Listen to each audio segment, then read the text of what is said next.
45 years ago, here in Anniston, Alabama, one of the most important relationships in NASCAR history was formed.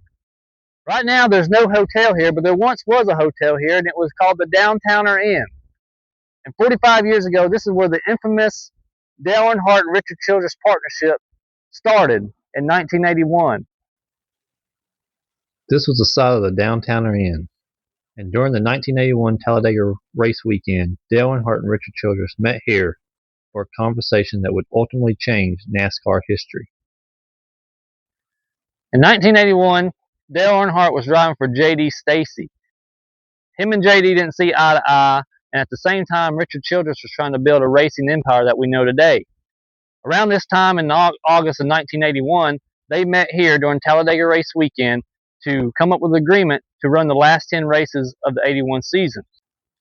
Looking back now, we would assume that was the start of the Dale Earnhardt RCR dynasty, but actually, it was not. After the 10 race agreement in 1981, Dale moved on to Bud Moore in 1982 and 1983. Ricky Rudd would end up driving for RCR in the 82 and 83 season, picking up RCR's very first Cup Series win at Riverside Speedway. In 1984, Dale Earnhardt returned to Richard Childress Racing, and that's when everything changed.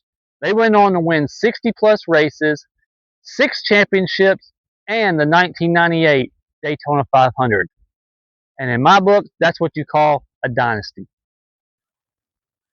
As an RCR fan, it's incredible to think that that partnership began right here.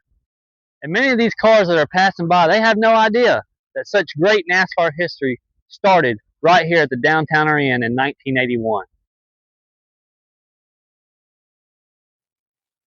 History isn't always made at the racetrack. Sometimes it's made in places that have long since disappeared. The Downtowner Inn is gone. The room where Dale Earnhardt and Richard Childress sat down is gone. But what began here endured. And from this ordinary place came one of the most extraordinary partnerships NASCAR has ever known.